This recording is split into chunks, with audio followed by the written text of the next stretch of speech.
Uyuşturucu bağımlısı kişiye vermiş olduğu zararların yanında topluma da ve etrafındaki insanlara da zararı muhakkak ki vardır.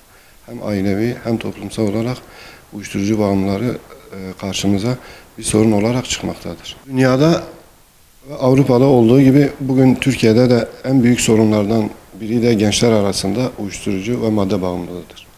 Bunların önünü alınabilmesi için bir takım faaliyetlerin, bir takım çalışmaların yapılması lazımdır.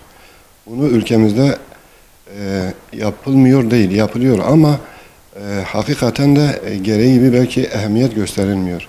Onun için bugün Türkiye'de uyuşturucu madde bağımlı kullanma yaşı verilere göre 12-18 yaş arasına kadar düşmüştür. Bu da önümüze hakikaten de tehlikeli, yani ciddi bir tablo oluşturuyor.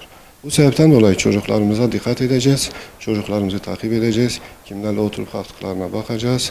Onlara her şeyden önce dini bir eğitim, bu işlerin yasak olduğunu, dinimize yasak olduğunu, haram olduğunu, bu bilinci onlara yerleştirip ailevi iyi bir ahlak da vermemiz lazımdır.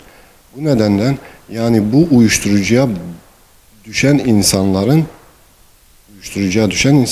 %75'i aile içerisinde aşırı şiddet yaşayan ailelerin çocuklarında bu madde bağımlılığını daha sık görebiliyoruz.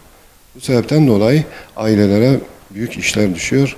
Ailelerimiz çocuklarımızı takip edecek, kimlerle gezip dolaştığına dikkat edecek, okulunda kendilerini takip edecekler. Böylece çocuklarımızı bu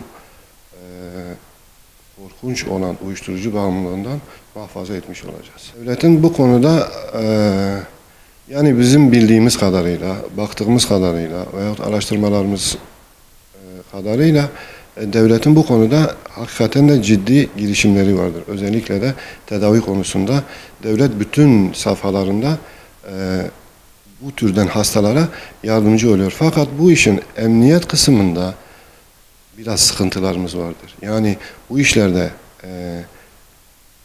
caydırıcı bir cezaların olması, sokaklarda torbacı diye tabir ettiğimiz insanların cirit atması ve bunların yakalanıp elden bırakılmasından muzdaripiz biz. Yani bunlara daha ciddi bir caydırıcı bir cezalar hukuki yönden verilmesi, daha bir denetimlerin sıklaşması. Bu sebepten dolayı yani devletin bu konuda daha ciddi çalışmalar yapmasını talep ediyoruz, istiyoruz, düşünüyoruz. Bu uyuşturucu bağımlısı gençlerin çoğunluğunun aile içi şiddetli geçimsizlik yaşayan ailelerin çocukları olduğunu demin bahsettik. İşte ailelerimiz çocuklarımızın yanında iyi bir aile profili çizecekler, iyi bir aile profili olarak yaşamalarına gayret gösterecekler. Çocuklarının kimlerle gezdiğine dikkat edecekler. Özellikle mahalle diye tabir ettiğimiz mahalle arkadaşları, sosyal çevrelerini, okul arkadaşlarını takip edecekler. Bununla alakalı eğer kötü, yanlış insanlar varsa çocuklarını onlardan muhafaza edecekler. Bunun yanında çocuklarını ara ara kontrol edip bu türden yani alışkanlıkları şüphesi ailelerde doğarlarsa da hemen uzman bir ekipten yardım almaları, bu konuyu kendileriyle görüşmeleri lazım. Eğer ki çocuklarımız bu türden hastalığa da bulaşmışlarsa da onu yani şiddetle, azarlamakla, onu dışlamakla bu işin daha kötü sarmallara sarıp daha kötü sonuçlar verebilir. Onun için çocuklarımızla daha ikili bir diyalog içerisinde onun bunların yanlış olduğunu, onlar yani bu konuda çocuğu